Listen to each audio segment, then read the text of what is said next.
You know what I think a lot about?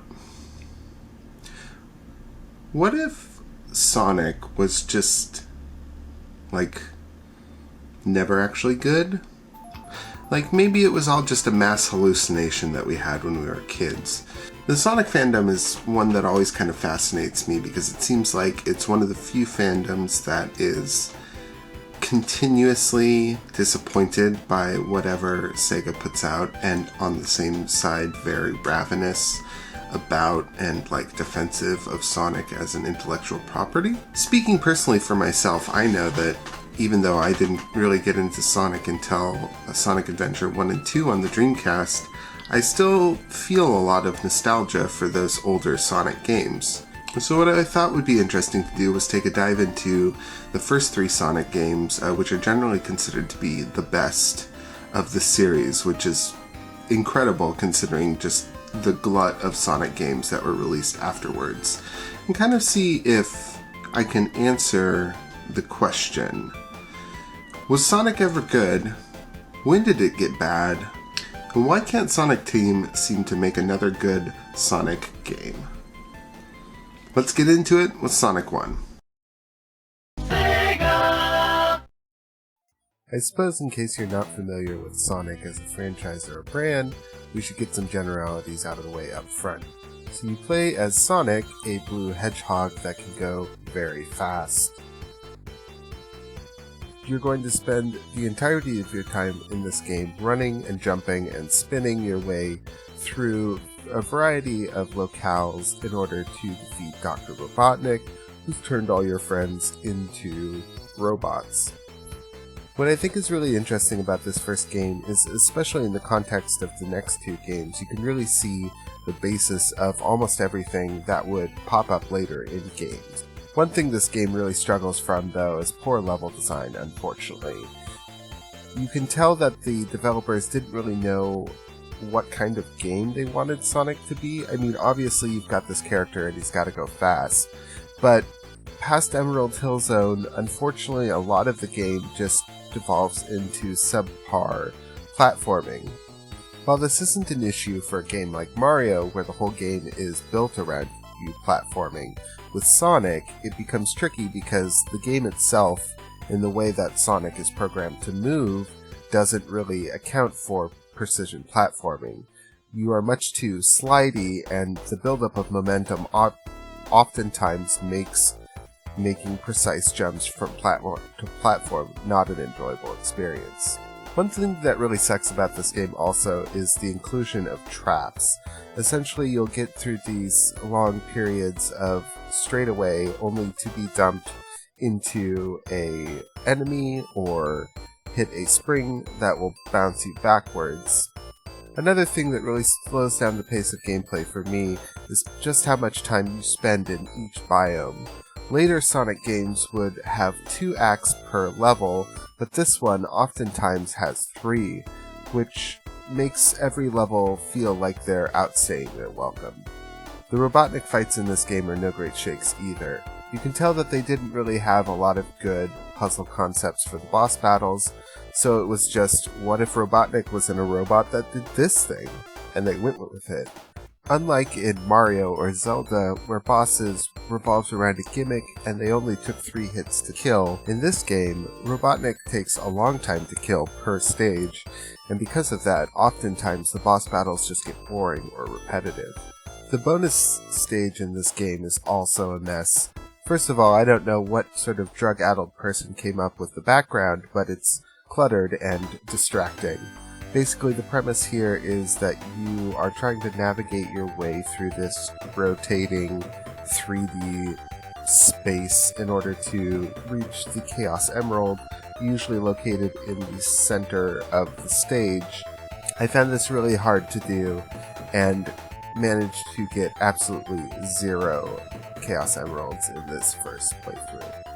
Overall, I think this game is a good base and obviously a solid starting place for the series, but it wouldn't really get that classic Sonic look and feel until we get into Sonic 2.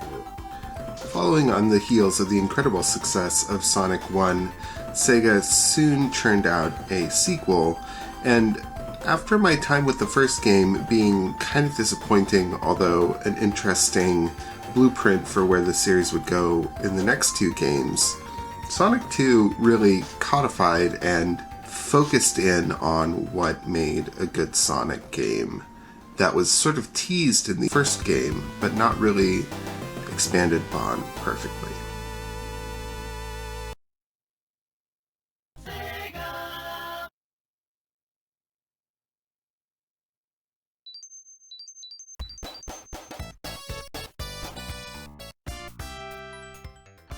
Here we are at Sonic 2, and you can immediately tell that things are much better this time around. You can obviously tell that the team had a better handle on level design this time around, and this is the first instance that we see of the sort of two-track level design appear in Sonic. The basic idea is that you design a level around an upper and a lower track. The upper track moves through the level faster but is more difficult to get on or stay on, whereas the lower track requires less mastery of the game but moves you slower through the level or is possibly more hazardous. This not only injects a reason to replay previous levels because you can feel like you've obtained a certain level of mastery, but it also makes a little bit more open and dynamic experience when playing the level instead of feeling like you're just moving forward. Tails makes his first appearance in the series as a sidekick that kind of just follows you around level to level. It's not too bad having him because he has unlimited lives and doesn't lose any rings. He will also damage things that he runs into. In general, it's a pretty non-essential or important addition, but the times that he does get in extra attacks on Robotnik battles, it can be pretty helpful.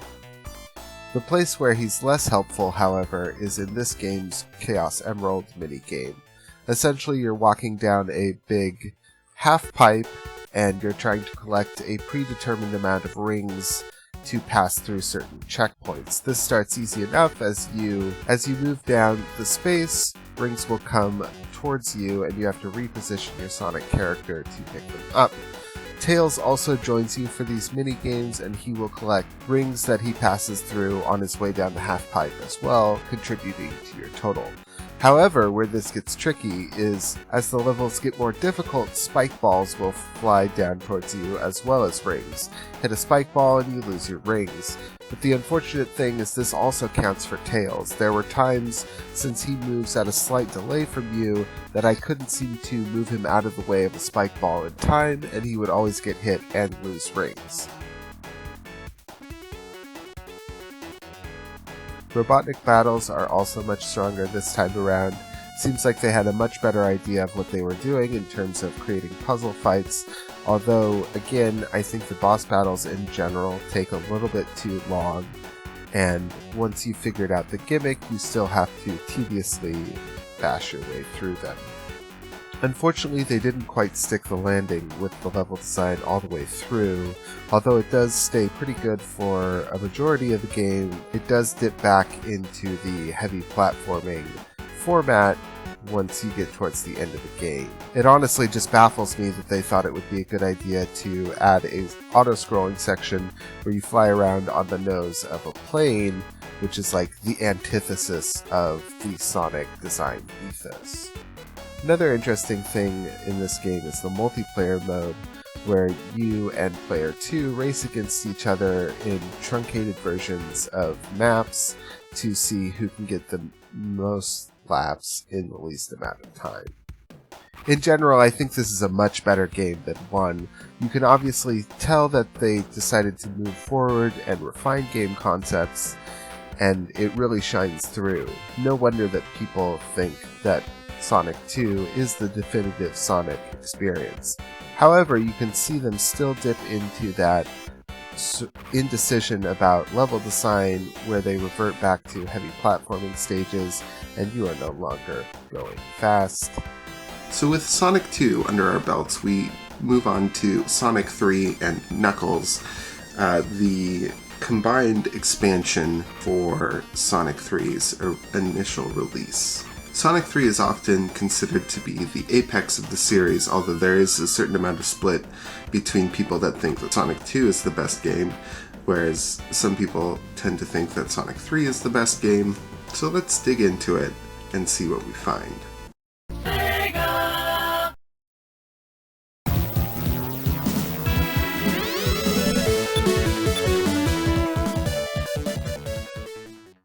Sonic 3 is kind of an interesting entry because it feels like much more of a mixed bag, despite some obvious improvements over previous installments. First up, and most importantly, is that they've added a save game system in this game. Previous games you would just have to play through the entire game in a single run, hoping that you didn't lose all your lives on the way. In this game, it automatically saves your position at the beginning of each act, meaning that if you die halfway through the game, you can always restart from the last stage that you started from. Also new to this game is character selection. In the base Sonic 3 game, you get your choice between playing as Sonic, Sonic and Tails, or Tails. And with the added expansion of Sonic and Knuckles, it also makes Knuckles a playable character. This time around, they've also expanded shields into 3 different types that each have a different elemental theme and effect. There's the fire shield that lets you do a fireball dash move, the electricity shield that lets you do a double jump as well as collects any nearby rings. However, if you fall into water, you will automatically lose the shield. Finally, there's the bubble shield, which gives you unlimited breath underwater, as well as giving you a little bounce move that lets you bounce yourself up a little bit higher from where you were. Here too, we also have the best Chaos Emerald minigame, in my opinion, where you move through a 3D maze collecting blue balls and avoiding red balls. If you collect all of the blue balls in the stage, you get an emerald.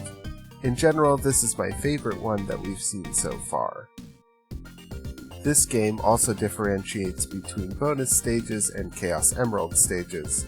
In previous games, if you had a certain amount of rings when you passed a checkpoint, it would activate a sparkle that you could jump into and get to the Chaos Emerald stage.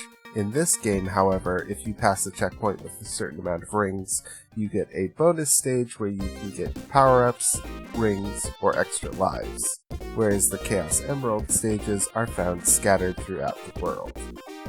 For some reason, though, the level design suffers a lot in this game, as opposed to the previous one.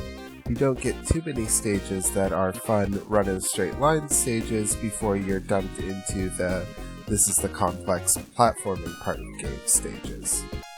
Another thing that I wasn't really expecting is that with the expansion, it just slaps the Sonic and Knuckles content in terms of levels onto the end of Sonic 3. So instead of being a tight, compact, couple of hour experience, it turns into a 3 or 5 hour game. I understand that the game isn't necessarily made to be played all in one sitting. However, trying to get through it for the purpose of making this video left me a little bit exhausted by the end. So that brings us to the end of our 3 games, which leaves us still with the question, was Sonic ever good? And I guess I can say, kind of? In general, I think what's going on when we think of Sonic games is we remember how fun it is to go in a straight line, unimpeded, and how cool it is to zip through levels. And that is so much fun that it papers over a lot of what we don't remember, which is the very boring and downright annoying parts of Sonic.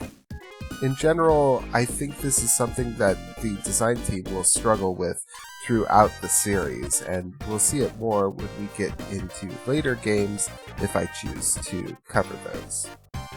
Thanks everyone for joining me again. This has been really fun to come back through these older games and kind of try and nail down what is actually good about them and kind of look at where Sonic Team went wrong. I'm totally down to do one on Sonic Adventure 1 and 2 as well, because I think those are really interesting examples of sequels that try and progress the series in a certain direction, and actually in a sort of similar way to Mario, you can see a kind of divide between what's considered classic Sonic games and the 3D Sonic games, in the same way that there's kind of a split between the gameplay in 2D Mario versus 3D Mario games. So if you liked this video, if you thought this was interesting, obviously please feel free to like, comment, and subscribe, and I will see you in the next video. I hope you're having a wonderful life, and I love you all.